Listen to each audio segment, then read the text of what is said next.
চাঁপাইনবাবগঞ্জের শিবগঞ্জে নয়ালাভাঙ্গা ছত্রাজিতপুর ইউনিয়ন ও শিবগঞ্জ পৌরসভার আংশিক এলাকা নিয়ে ৫১ সদস্য বিশিষ্ট সন্ত্রাস প্রতিরোধ কমিটি গঠন করা হয়েছে।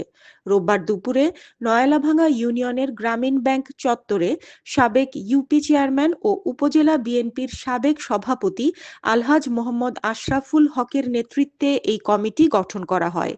কমিটিতে সুশীল সমাজ, শিক্ষক প্রতিনিধি, জনপ্রতিনিধি ও স্থানীয় রাজনৈতিক নেতৃবৃন্দ স্থান পেয়েছেন।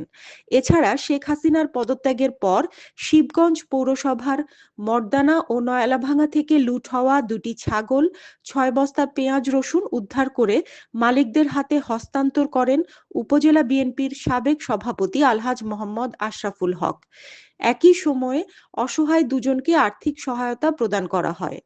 এ সময় সন্ত্রাসের জনপদ মর্দানা ও নয়ালাভাঙ্গা এলাকায় কেউ যদি বিশৃঙ্খলা সৃষ্টির চেষ্টা করে তাহলে সন্ত্রাস প্রতিরোধ কমিটির মাধ্যমে তাদেরকে আইন শৃঙ্খলা বাহিনীর হাতে তুলে দেয়া হবে।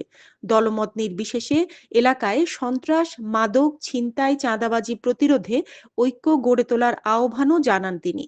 এ সময় উপস্থিত ছিলেন উজিরপুর ইউনিয়ন বিএনপির সভাপতি আনারুল ইসলাম, ছত্রাজিতপুর ইউনিয়ন বিএনপির সাধারণ সম্পাদক তারিফুল ইসলাম তারিফ মাস্টার, নয়ালাভাঙ্গা ইউনিয়ন বিএনপির সাবেক সভাপতি নজরুল ইসলাম, সাবেক সাধারণ সম্পাদক গোলাম নবী, শিবগঞ্জ পৌরসভার কাউন্সিলর গোলাম আজম ও সাবেক কাউন্সিলর শফিকুল ইসলাম পাসবান সহ স্থানীয় বিএনপি এবং সুশীল সমাজের নেতৃবৃন্দ।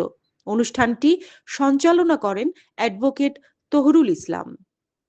হানিন ইসলাম, সিএন বাংলা নিউজ ডেস্ক।